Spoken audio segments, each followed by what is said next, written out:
Wow, it's great having you on here, V. Thanks for coming, V. Say your proper name, the first name. How do you say it properly? Yeah, my first name is a bit of a mixture. It's actually Whawhetai. Oh, thank you. Yeah, Viane Whalaniko. Oh, Viane. Viane. Yeah. Everyone just says V. Everyone Because the just calls people me V. call you Vane when you were growing up, and Yeah, legit. Like, everyone used to call me that, and we'll just keep it PG. There was a couple of other V's that came through, and I was pretty sad. I or was is like, it Vaiani? Vaiane. Vaiani. Vianney. Yep, yeah. Vianney, yeah, a lot of Nothing that. to me. Can we translate, or we're not allowed to translate? V. V, So that's cool. yeah. So no one ever calls you Whawhetai? They do actually. Back home, a lot of my family, they don't actually call me Viane or V. They actually call me Tai or Whawhetai. Oh, nice. So Means thank you in Samoa. Whawhetai. Oh, so Yeah. your first name is like thank you. yep, Thank you, Lord. I was Oh, like, that's pretty good. thank you, mum and dad, for naming me. Thank you. So I'm so thankful. funny story is every time we used to have dinner, and we used to say grace. So I was like, oh yeah, let's just give thanks for the for dinner, and we're like, we'll just get thank you to say it. And I was like, oh. So Is it like a running joke? Or? always, I Always. still get it. Yeah. My brother still does it. I was like, oh. 31, it's finished now. Yeah, So how many siblings have you got? Yeah, there's 8 of us all together. I got 5 brothers and 3 sisters. Yeah. And you were born where? In Samoa. Oh, I cool. was born in Samoa and Motutua. So Okay. where are you in the In the 8. yeah, I'm in the middle. I'm in the middle, so the middle child. So I got 3 older brothers, then I'm the middle one. Fourth oldest, then my youngest brother. After Yeah. you. Yep. Yeah. Yeah, and then I got an older sister, and then one of my sisters 21, and I had a sister that was she was stillborn, so still Still included in the 8. 100%. Still born, man. Amen. Still a human in the Lord's eyes. Yes. Yeah, great. Wow. So all born in Samoa? Yeah, we all were. The main island, Upolu? That's the one in I think it's in Apia. Yeah. Okay. What's Yeah. the main island called? Upolu. Upolu. Yeah. And then there's Savaii. Yeah. It's a smaller island. Well, it's actually a bigger island, isn't Yeah, it? it's pretty big. It's just less. Jump on the boat Yeah, man. to get there. It's less populated, less commercialised than Upolu. Yeah. Yeah. So me and my my oldest brothers and myself with my oldest sister, they were born in Samoa. Then my younger brother and sister, they were born in New Zealand. Okay. So that's the one that's he's 18. So did you all move, your 5 siblings all move, or 6, all move to New Zealand? Oh man, that's the hard one. Like so I remember when I was little, I moved over with my mum, and I think it was around 6. I moved over, and my Just other you and your mum? yeah, just me and my mum. Yeah. Favorite child? Oh, Hard. the only one that was still breastfeeding. So, I'll call that favour. Thank you, Lord. So I was like, Thank you. Thank you. Yeah, I'll call that. Thank you. So I was just like, oh, okay. And then my other brothers, they didn't come here till about 2008. So I was actually like 15 years old Wow. when they moved over. So, yeah, I actually didn't know I had brothers or sisters until I was 15. What? So I thought I was the only child for that period of time, believe it or not. And when my mum sort of felt like I was at a right age to understand, she just told me, like, because I actually, when I was little, I said, tell my mum, oh, it'd be nice, if I had a brother or sister. But at the time, my other siblings were born. but that's when I was like, oh, okay. And then when she told me that I actually have siblings in Samoa, I was like, what? Wow. I was shocked. So where was your dad? Back and forth a bit. Yeah, my dad. My dad actually moved to Samoa first to get us settled here, and then I don't know what might have happened. So me and my mum actually moved over to look for my dad. Oh wow. And then I think that's when I was saying that he actually, I remember him in my life around when I was about 10 or 11. Yeah. So, In New Zealand. Not in Samoa, New Zealand. Yeah. And When we moved over. whereabouts did you live in New Zealand? Oh, yeah, we moved a fair bit. Like, we were living with my mum's cousins and uncles. Yeah. So we stayed in Christchurch, stayed in Dunedin for a bit. Wow. Then we eventually stayed. Oh, there's heaps of into Auckland. Samoans in Dunedin. There is, eh? Yeah. That's Lemurs. from. Oh. That's I Wow. was only little too, so I Yeah. just remember just going everywhere. Wow. And then, we ended up in Auckland with my dad's sister for a bit. Then eventually we got to Wellington. Not in Wellington, but just like Taira, Pomare. Oh, tighter. Yeah, Wow. that spot. Yeah, Cool. love that spot. So, yeah. So you went to school there. Yeah, Yeah. went to school there, just a little school there. So being Samoan, were you brought up sort of traditional whakasa Yeah, Samoan church type thing? 100%. Yeah. I was.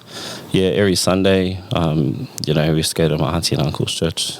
In New Zealand? Yep, in New Zealand. PIC, was it? Yeah, that's the Yeah. one. Right. Wow. And it Oh, was- you just know. I've spoken there. I've preached at the Okay. PIC in Okay. Newton. Newton. Famous guy. Yeah, only Okay. once. They didn't have you back. I think I was too Pentecostal for them. Yeah. Well, we went to one in Batoni Okay. every Sunday, White Sunday. Yeah. Just it was. White Sunday. Then we went to So I grew up in it. I grew up in Sunday school.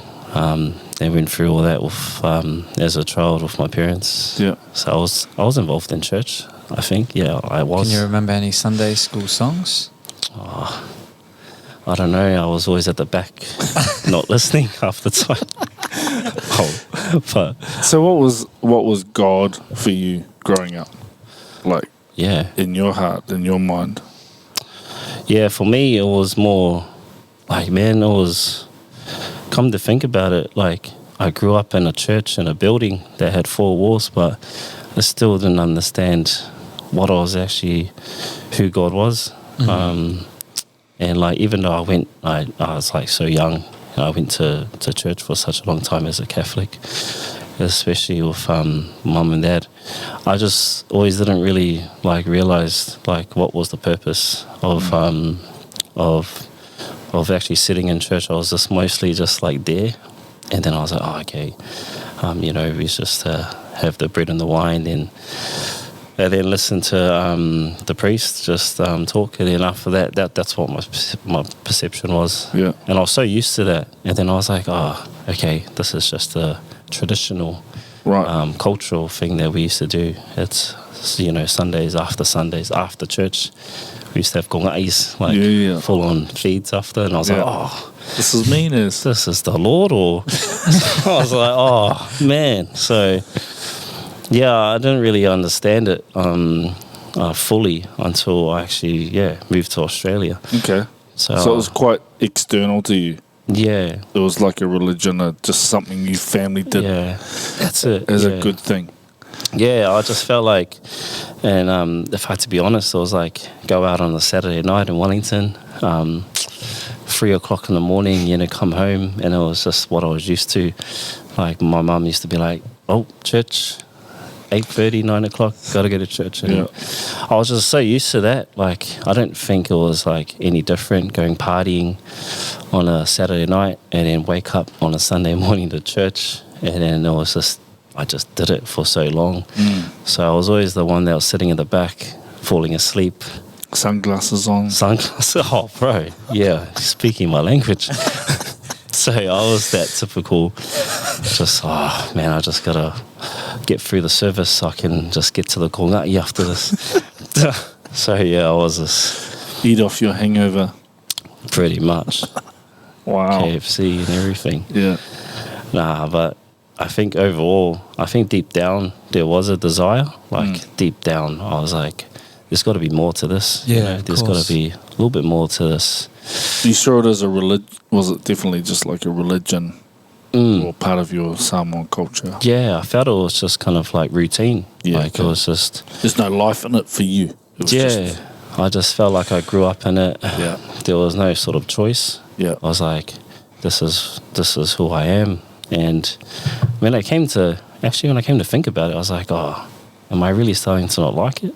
And I like started getting to my teenager stages when I was going through a fair bit of struggles already at school and at home. So when I used to think about going to church, I was like, you know, like, okay, Waste of time.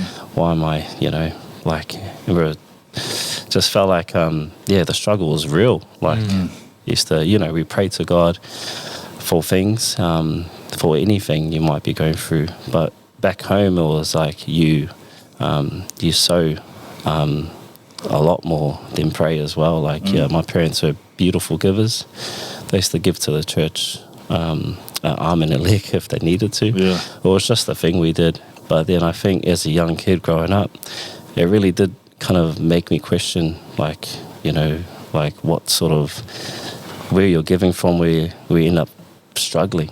Like, man, like struggling, like, you know, moments of, I don't even know if we're going to have fuel to get me to school, so I'll walk to school. Right. Wow. And I was just like, oh, okay. So, you know, God's there. I just felt like what I kind of remembered growing up, I didn't really understand if that was sort of the God I wanted to be a part of. So I was Did you see them giving to church? Is that what you're saying? And then you guys struggling, and so your mindset was like, man, we're giving to God because He'll provide for us, but we're lacking because we're giving to Him. Is that what you meant by that? yeah.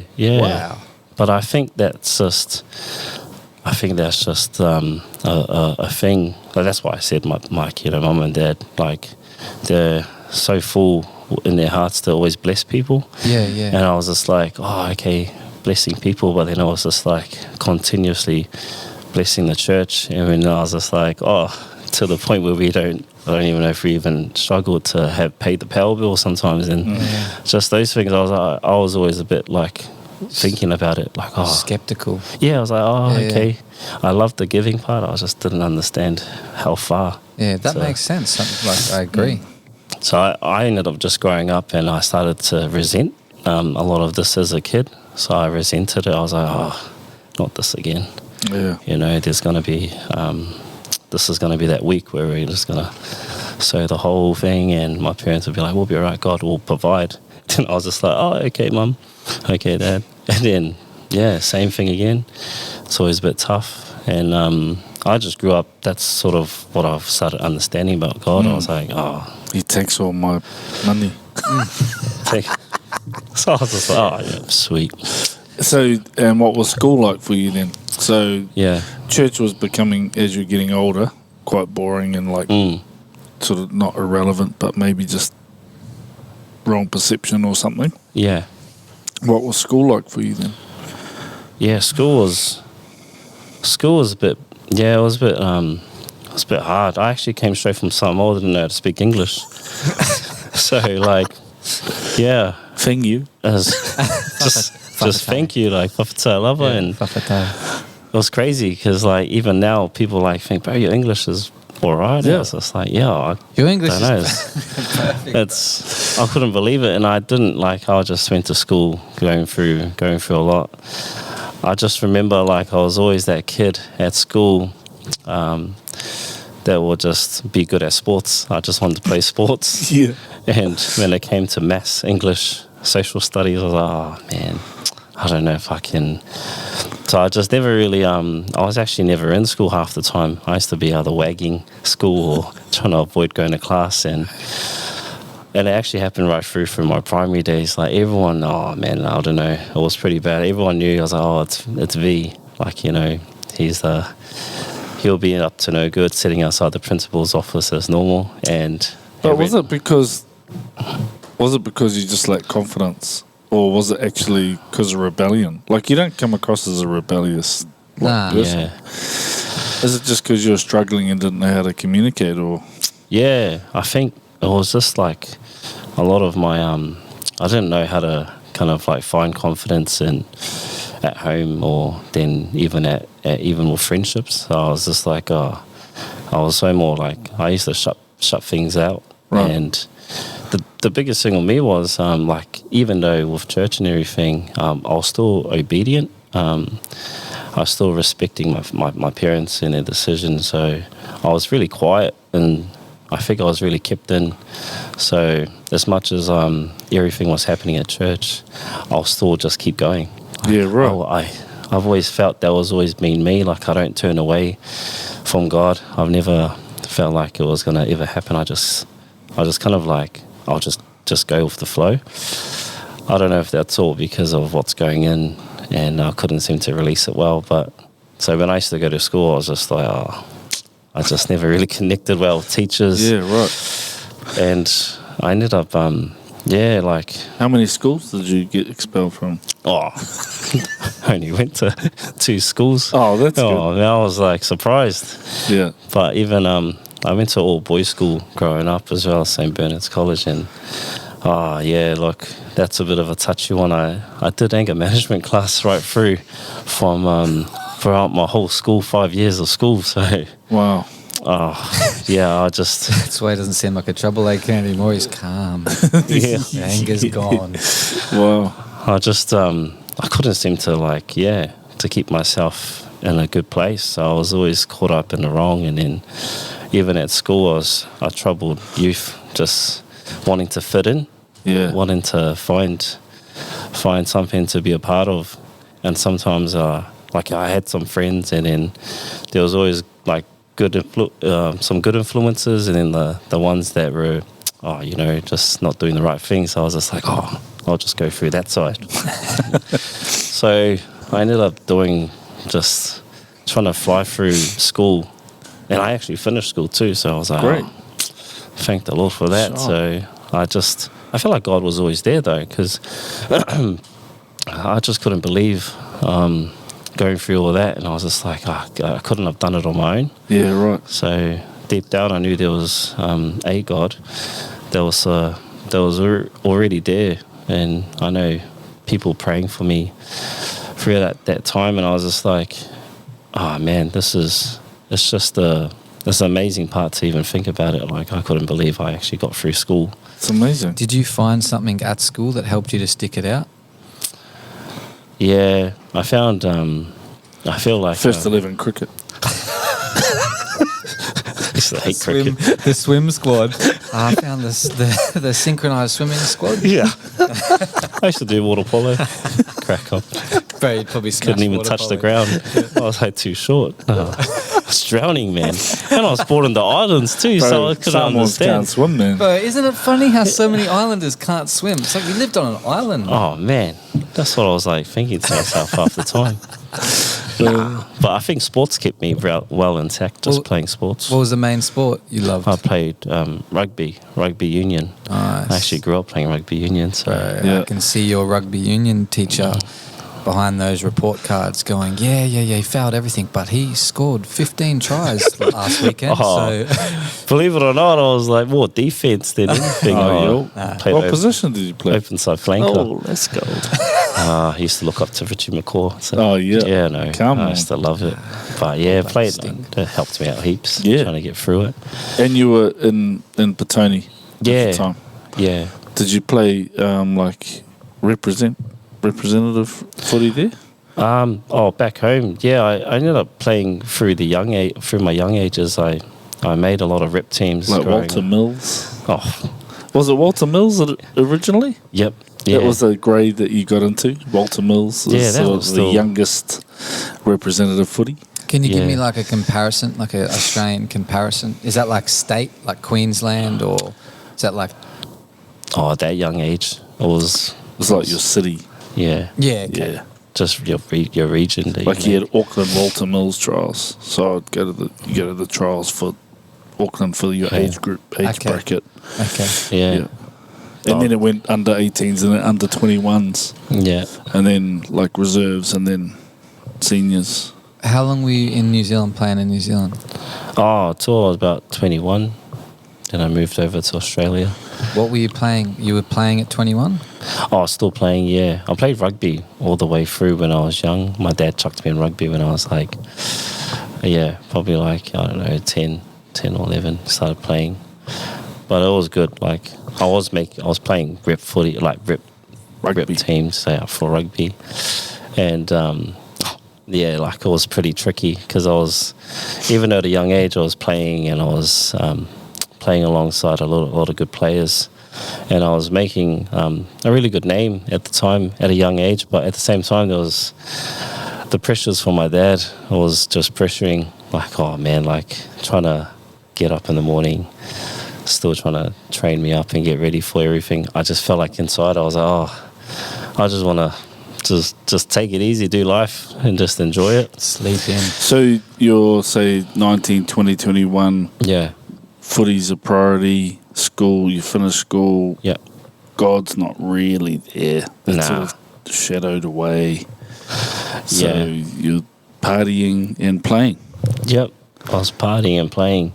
Wow. And massive call on my end. I ended up finishing school. My last year of school, I was still making rugby. I was in the middle of hopefully trialing at the time, trying to get into the Wellington Lions. Oh, yeah. And it was good. Like had some really good friends at the same time. They're in the same boat. And when I was playing, Julian Severe, he was playing as well as like the likes of Lima Sopoanga and everyone. So still close, like still good friends with them now. And I was just disobedient a little bit with my dad. I was like, I don't want to do it. Wow. So I made a crucial call playing rugby at the time, which was going really good. And I switched over to rugby league when I was about, 18. White collar to blue collar. Hey, Yeah. it has that reputation in New Zealand. What? Yeah. Unions a elite. step up. It's elite. Yeah, Union's awesome. Like, it's pretty big back home. Yeah. Well, there's bigger money, right? Everything. Yeah, Bigger everything. Yeah, everyone goes for the All Blacks. Yeah. Yeah. But then you've got 5 Super 15 teams, whereas Yeah, you've only okay. got one Yeah, Warriors team. Yeah, okay. 100%. So you've got it's More and it's all options, more grassroots. opportunity. It's so grassroots. Yeah, So yeah. there's it's pretty amazing. Then you've got our what we call the New Zealand Cup or the what do they call it, the National Cup, like It's changed. Auckland heaps, plays eh? Wellington and Taranaki. And, Yeah, It's all the almost teams. bigger. Is the union almost bigger than Australians' internal union? Yeah, probably. yeah. They got some pretty good competition games after Yeah. the season as well. Yeah. Yeah. Well, that would Yeah. make sense because All Blacks are the All Blacks. Amazing, yeah. Yeah. So you went from that opportunity to league, league. which is still an attractive thing for Kiwis because you've got 16 clubs over in Australia. Yeah. I like that. One club in New Zealand. How many clubs do you say in union? 15. Just they're elite level though. That's paid professionals. 15. Yeah, And then one league club. yeah. But in New Zealand, you've got 1 million men going there's- gunning for the 15 teams. Hard out. It's hard to make too. So I was like, So you dropped down to league. I just dropped into league. So I you was like, fell made down the ladder. Yeah. That's So what your I dad was just would like, say. I'll just go to league, just do my own thing. I was at an age now, I was like, start making decisions of not going to church or Yep. not having to play this. And I started falling into that boat. And I was like, I'll just go down what I want to feel like So doing. your dad put a bit of pressure on you with the union thing. Yeah. Yeah. Yeah. And As probably as most dads, Kiwi dads do. Like, Yeah. come on, son. you know, know, it's good for you. 100%. Yeah. And then I switched over to league, and then I was just like, okay, here we go. So I filtered through from 18 to about 21. I played out at in Nana and ran with Kingfishers a little bit. Yeah. So played there, which was awesome. Yeah. Enjoyed it a bit. Good. What position did you play there? Lock or? I played second row. Oh, second row, yeah. Yeah, I just played second row. And, it's good. I met some good friends there too. Yeah. And then, I think even at school it was hilarious. We used to make trials, had trials for Melbourne Storms when they used to come out here. Yeah. And used to try a trial out there in Wainumara.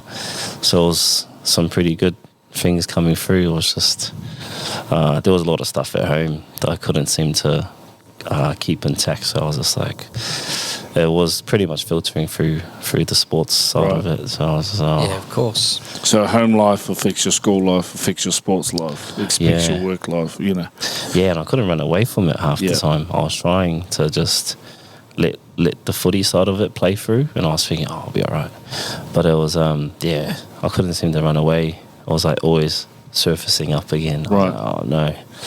So what happened for you to move to Australia? Yeah, when I moved to Australia, it was just a decision. I spoke to my parents because I was like, they're so used to me being home, and I was like 21. I wanted to be a change of dynamics anyway. I was still, at the same time, playing footy at a young age. I was caught up still in the court. I was still facing court for some charges as well. So I was, I think my parents were wanting me to move just to change my life up a little bit at the same time. So I was, only young. What was the charges for, like GBH or something? Nah. Theft? Nah. I don't even know. They put me through for, just through, I think it was like common assault or something like that. It wasn't too serious. It was just the fact that I was only young. I was 17. And they were just saying, just the fact that with what happened at the time and what I did, it kind of ended up, the person ended up in a bad state. So, the court were looking at it saying, could have to either head to juvie or something like that instead. Well, because I was only 17, so I was still classified in that youth bracket. So I was like, oh, man. So I did, there's some crazy stories, but I ended up having to do 12 weeks of this intensive anger management course with actual people. It was actually, I think it was encouraging for me too. Like actual criminals? Ex-offenders that were coming out. And you were doing anger management with them? Yeah, there was difference between school, going through school again. Then I was actually, now it's time to, have a taste of what the big boys, if you wanted to. I think for me, it was like, I'm okay. As a youth, I'm all good. I don't need, I can do anything. Even if I was to head down that track, I thought I was like the man. I had a massive wake-up call, and I actually went to that course. I had to do it. It was either that or I'll have to juvie. So I was just like, so at that time I had a lawyer, and they were just, it was just sort of like, he said, you're going to have to do the course, or, you're going to have to do some time in juvie. And I was like, how long's the course? 12 weeks? And I was like, all good. And I was just like, it's nothing, man. I've been through school. I've been through some tough times. So anyways, go to my first day, and these guys weren't 17-year-olds. They weren't 16-year-olds. They weren't even my age. They were full-on grown men. And I was just like, what the heck? And then I was actually thinking to myself, I watch these movies of people that actually get counselling sitting around a circle. I was like, I will never do that. And here I am, sitting there in a circle, and there's the person running it. And you know what? The biggest thing I took out of that was, I wasn't all that, I wasn't made for that life. And I'll be honest, I was like, thank you, God, because I think at a young age, at a teenage stage, I thought I was like, invincible. I was like, I can get through that. And then when I was listening to these guys around the table, I was like, wow, man, this is some heavy stuff. And I was like, and here I am thinking 17 years old, And praise the Lord that I wasn't any older, but I'm looking at these guys and they actually encouraged me throughout the 12 weeks. Believe it or not, I couldn't believe it. They're like, you don't want that life, and you don't want to go there. Like, trust me, you don't want to head down what we're heading in. Sounds like a good program, eh? That's like it worked. No, I'm serious. I'm not even joking. It worked. Oh, it did. I think it really woke me up a little bit, and I was just like, that was one of the biggest things I couldn't seem to shake off. Like, thinking to myself, these guys that are actually trying to come through to get bail or trying to get out of where they are, they actually they're doing this as a part of what they need to do, and whoever knows how long they'll be doing it for. And here I am at a young age, like finishing school, trying to play rugby and trying to juggle everything up at home, and then I landed in this really hard spot thinking, who put me here? Well, it's myself. And then these guys were just talking to me like just humans, people that are going through some stuff, that made some decisions. And I was just, oh man, it just really kind of woke me up, and I was like, no, I don't want to do this. That's good, eh? That's sick. And then I moved to Australia when I was 21. I was like, nah, I'm going. I'm out. I'm out. I'm heading out. I fully don't want to do any of this. Nah, I was just But how did that happen though? How did you? Yeah. Where did you go? Yeah. Actually I moved with my ex at the time. Right. So we moved over, and ended up doing ended up moving off her. Then from there, it pretty much, I think from 2012 to around 15, it was just I ended up kind of just go through a roller coaster of things. Like I was even back home, I was thinking moving over the ditch. I was like, yes, something new, something fresh. Nah, just kept on getting worse. So you don't leave yourself in New Zealand to start fresh. Yeah. It all comes with you. Yeah. Right. And I was just like, People think that though, eh? You think if I move to there, it'll all be different, it'll all be better. yeah. But you still wake up the same person. Oh, yeah. Yeah, because they think it's the people around them and the situation that's causing them to be how they are, which sometimes it is. That's true. But you always have a option of saying yes or no to everything. So where'd you move to? I stayed in Brisbane. Okay. Around Brisbane. Yeah. And I stayed there for Played league. Played league. I went and played it out of Self-Slogan for a little bit. Oh, you Played out of Self-Slogan, then just. You have to go through metal detectors before you go on the field? No. Oh, what a sad. No. Everyone was thinking it. Yeah, bro. Oh man, some good players came out of there, man. Hard up. Name two. Anthony Milford, Cameron Smith. Never heard of him. Wow, that's amazing. So just Hang on, did Cameron Smith come out of South Logan? I'm pretty sure he did. Yeah. Yeah, I think he did. Yeah. That's awesome. Pretty sure he did. Yeah, and I'm not asking because I know I'm being smart. Yeah. I'm just genuine. He's amazing. Yeah. So I just kept on going through that, and then I don't know, just played footy for a bit. And working. Where were you working? Oh yeah, I was working. So when I first moved there, I was like just washing cars. Detailer. So washing cars. Did that for a bit. And you get paid to play footy a bit, eh?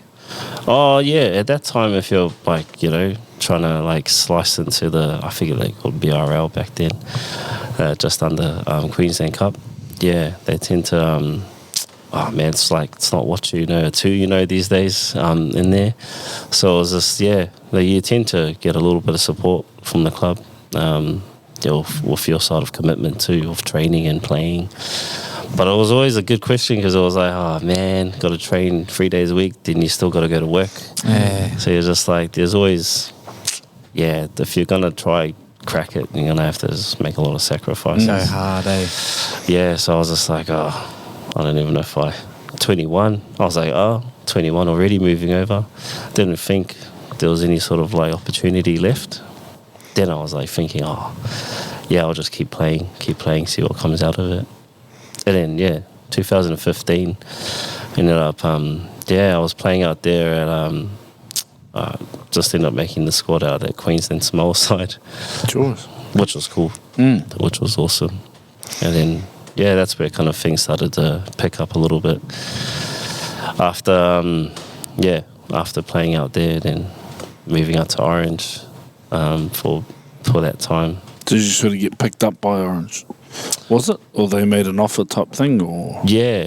When I was playing out at Wynnum for a little bit, that the Queensland side I was playing for Small was was a well selected team. A lot of like good players were playing, and then I think one guy just knew of someone, and they were just realizing that there was a couple of players that were playing like with myself, and then there was 2 other good friends of mine that were playing, and that's where the offer came from. Great. In Orange, and I was like, oh, you know what? I packed up and moved from New Zealand. Didn't work out where I was, and I was like, oh, I'm moving again. So this time I was just like, oh, I'll take the opportunity. I was actually, honestly, more inclined just to move, I feel like I was running away again, just trying to get away. So God's still not really alive in you. It's just a figment. Just before I skipped through, I went to the gym, like when I was training, playing, and when I did get the offer, I was like still playing for Wynnum, and I was just training. Then I met this guy at the gym. He was like, just started talking to him, and he was talking about going to church, and I was just like, oh. It's like, bro, nah. I was just like, I don't want to go down there. After? Actually said that. I was like, oh, these guys normally have feeds after. And he was like, oh, yeah, there's a cafeteria. I was like, oh. Then in my head, I was like, oh, you got to pay for that. But I was like, oh. Then I was like, so I was just like, oh, man, this is random. And I was like, this is weird. I was like, nah, all good. So I actually left it for probably till end of the year, 2015 when I was moving. And I went to this one service at night, and I was just like, oh, cool, I'll just go see what it's like. And that's when I was standing. He put me at the front, and I was just watching, and then there's this girl standing on stage. So that's where things kind of filtered through with Mandy, and I was just like, didn't know whether it was the Lord calling your heart or love. Or whether I was just like, and I was like, oh man, what the heck? I was like, oh geez. I said it to my friend at the time. I was like, because haven't been to this church before. He said it was City Point, and I said, oh, what sort of church is that? These guys kneel down as well, and have to. And he was just like, no, bro, you can wear a hat. You can eat in it. And I was like, oh, wow, never been to a church like that. You can eat in there? You can eat food. Wow. Have a coffee in there. I was like, whoa. So I was like, oh, let's go check it out. And then the funny thing was, when I was there, I was just watching, and I swear this girl was looking at me. And I was like, nah, she's looking at me. I know she is. And then next thing you know, I was telling him, I was like, oh, yeah, sorry. It's a lot of, it's a lot of girls here, eh? And I was just like, yeah, it's church. And I was like, oh, that's a bit different, So anyways, I just asked him if he can introduce me, which was hilarious. She just didn't even say hi, and I was like, oh, sweet. Like that, is it? So I was like, hey, Viane, and she was like, and then I was like, oh, okay. And then I actually just left it, and I just moved over. Like I actually just didn't really worry about it. Just after that service, I was like, sweet, to go about my thing. Then I ended up moving to Orange 3 months in, and I was started playing for a bit. But before I actually moved over, I wanted to get away, but at the same time, I think we made a proposition with the coach at the time that it'll be just 4 games in, then he'll be able to give me a trial at the Dragons. So I was just St. George. Yeah, because I was thinking, I don't know if I want to move there, because I was like, there's no sort of reason why I should. I'm moving from Queensland to this small country town. I was like, this doesn't really make sense. Even the fact that the pay, he was like, you get paid. I was like, get paid to walk down one strip of the street. And I was like, I wasn't too keen. And he was just like, no, well, we can make put it in the contract and try get you'll get that set up for you 4 games in. I was like, oh, sweet. That sounds like more of a ideal. We can do it. So I moved down and, ended up living 4 games in? What happened? Bro, not even 4 games in, actually. I was still on the off-season, pre-season, and I was still training, and I was still kind of living life. I was just, because the season didn't kick off till like end of March. Oh, yeah. Start of April. Then I was still training, and then I ended up connecting with Mandy. I'd seen her on Facebook, so I was like, oh, sweet. But then when I was playing, there was the passion. I was like, that's my goal, like that's my dream. Just want to get there. And I was like, okay. And then like I don't know, like we were just living life, and then she fell pregnant. So she fell pregnant throughout my off season, and at the time I was just like, oh man, what am I going to do? Like, I was a bit worried because I was only 24, and I was just like, oh, I don't think I'm ready for this. I'm not ready for this. And at the time I was just like, I can't. So my coach actually rang me up, and he said, oh, you know what, I can fast track things, and seeing the fact that you've already played there, and they're actually wanting you to come do pre-season down there and see how you go. I was just, oh, sweet, that's even better than the first one. And I was just like, I didn't know how to tell him that I got some other things going on. And he said, oh, okay, so you happy with that? I was just like, oh, yeah, sounds good. It sounds good. He said, oh, you seem a bit tense, like what's going on? And I just said to him, oh, when are we leaving? He said, oh, well, thinking maybe next week, just go down there, just give it your all, try smash it through, then, see how you go. And I was just like, oh, okay. And at the time, Andy didn't know, and I was having a lot of, I was going through some stuff. I didn't know, things surfaced back from back home. I just couldn't seem to run away from a lot of these issues. And then, I don't know what happened. I said, oh, look, I'll give you a call. He said, oh, yeah, well, this is the reason why you moved to Orange, and I know you wanted to come play footy, and this is your opportunity. And I said, yeah, I get it. And I left it at that. And then I had some issues with Mandy at the time, where on my end I ended up just telling her, I can't do this, I'm not ready. So a couple of days later, before those couple of days, I don't know, went through some things. I was just trying to think about it, and I actually prayed. I just prayed about it. Wow.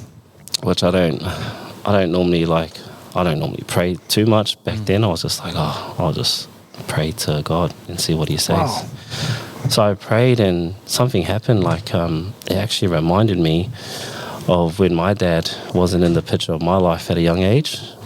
And that's the picture I remember when I woke up the next day, and something I couldn't seem to shake it off. It was the fact that, do I want to be that person to leave my daughter be the one to show up later on?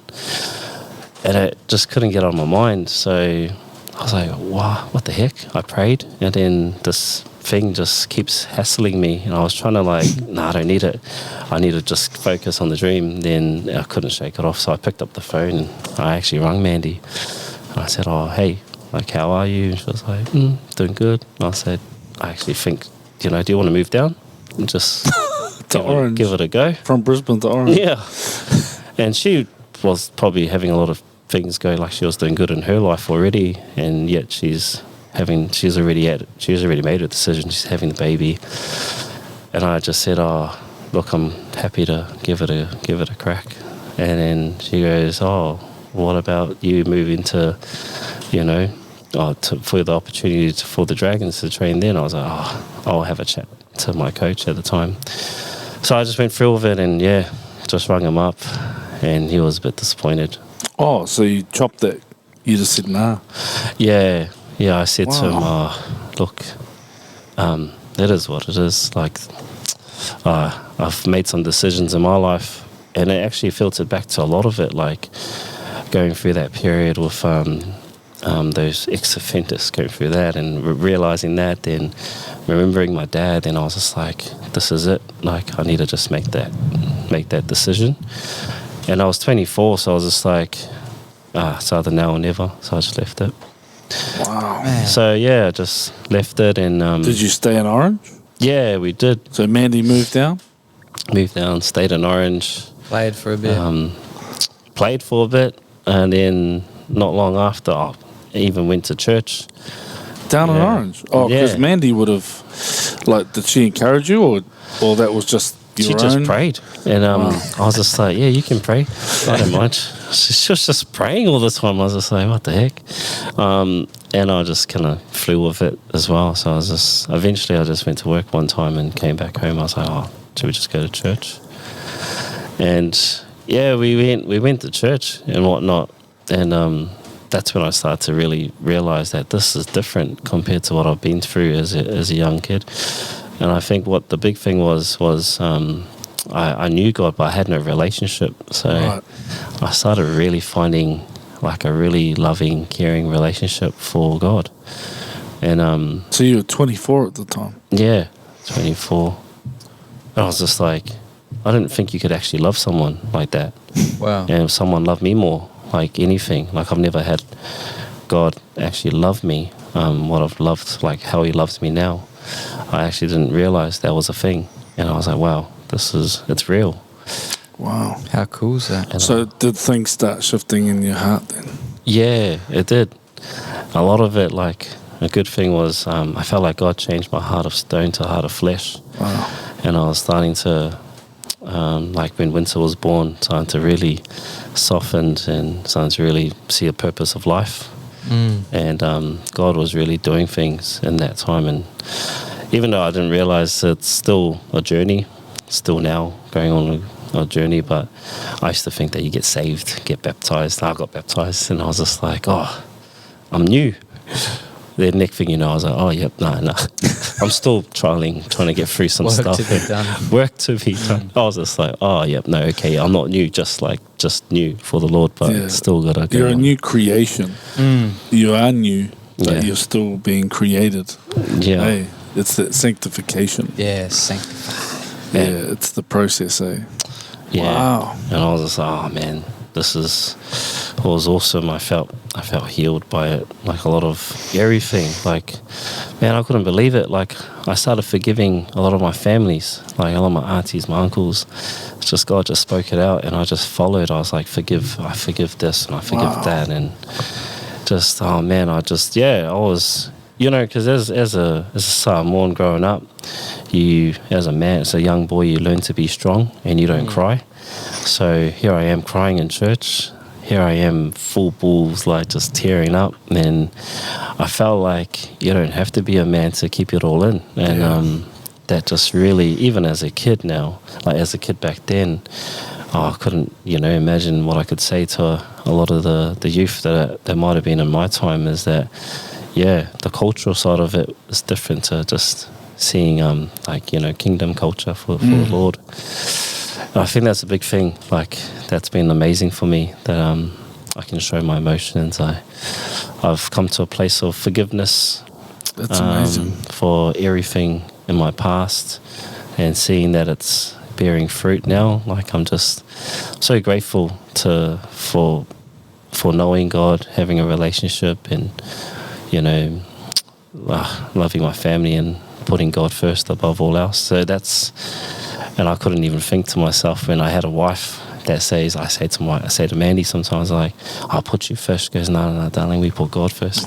And I was just like, oh, okay. Yeah, that's what I meant. Yeah, no, but God said that, she was just like, nah. So she has a bit of a laugh, but I'm like, so true. But I just felt like all that stuff that I went through, trying to chase a dream, trying to chase being loved,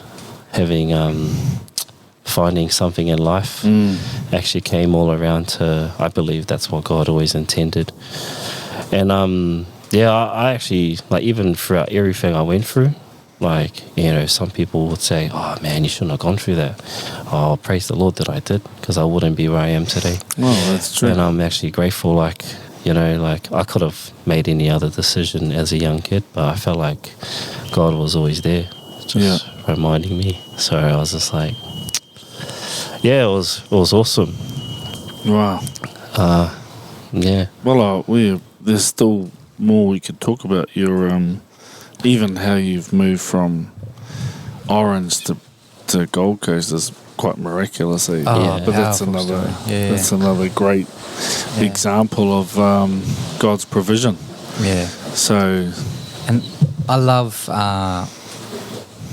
you sharing about praying, and then the day after, yeah, thinking about your future child, and you as a child, and what you went through, a teenager, however old you were with your dad, and then you basically making a decision out of that is awesome, man. So I good. love that God spoke to you like that, and I love that that's the man you are to be like, nah, man, I'm not going to continue that on. Yeah, I couldn't believe it, honestly. Like you might as well just put me in a category where I wasn't going to church. I had sort of nothing planned in life. I was just so I don't know. Like people that have never thought of being a Christian or never actually finding that relationship with God. I was actually in the wilderness for a lifetime as a young child, and I could have been, chucked in a pit to be fed by lions, but yet, God was miraculous, and I just couldn't, to pray about that and come out. And then look at your life now, man. Two beautiful kids, healthy, beautiful marriage. You guys are living on the Gold Coast, the best place on earth. Come on. Second to Dunedin. And a good community. 100%. We're grateful for Chapel. Yeah. I actually just, if I was to end on something, I'll just say, I couldn't really give praise to the Lord for blessing us in such a church that's real family-based, community-orientated. So that's why I feel like we've drawn so much closer to who we are, and just blessed. So thankful. So good, bro. Well, thanks for coming in. Whawhatau lava for sharing on. Thank you. Whawhatau lava. On Thank you. Testify podcast. Yeah. Thank you. Thank you. I'm never going to live this down now, I'm never going to live this down. Thank you. Thank you. Okay. Nah, It's thanks, awesome. bro.